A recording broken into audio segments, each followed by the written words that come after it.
জানো তো বন্ধুরা, ওদের খুব মন খারাপ। কদিন রোদের সাথে ওদের দেখা হয়নি বললেই চলে। তো আমি বললাম, এত মন খারাপ কেন তোদের? জানিস না, এই সময় রোদ একটু লুকোচুরি খেলে, আজ এদিক তো কাল ওদিক। তোদের মন খারাপ করে একদম বসে থাকলে চলবে না। এই কদিন বরঞ্চ তোরা বৃষ্টির সঙ্গে বন্ধুত্ব কর।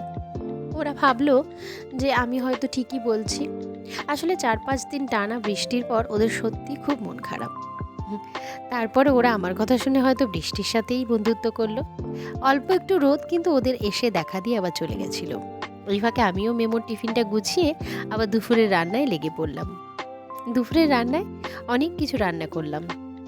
চলো, আজকে টক ডাল করলাম, লেবু পাতা দিয়ে, আমড়া দিয়ে, খুব সুন্দর খেতে লাগে। একটা ডাল দিয়ে তোমার সব ভাত খাওয়া হয়ে যাবে। সঙ্গে আলু ভাজা ছিল, আর এখানে পুঁই শাকের চচ্চড়ি।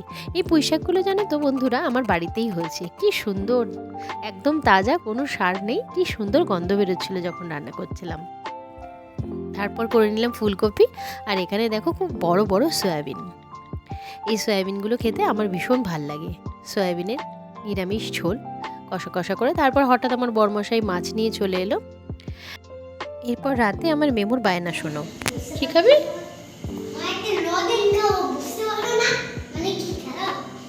না না না, ওটা খুলবি না। তো খেতে বস, এখন খেতে বসবি, খেতে বসবি। অনেক বাজে কিন্তু, আমি বলে দিচ্ছি। রাত হয়ে গেছে, খেয়ে নে এবার। তাড়াতাড়ি আয়, খাবার দাবার করে রেখে দিয়েছি, তাড়াতাড়ি আয়।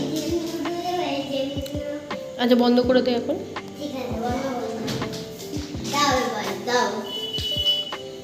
হাতে ধরে দাও।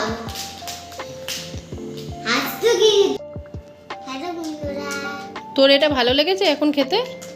পেয়ে খুশি হয়েছিস তো? এটা খেয়ে ভাত খাবি?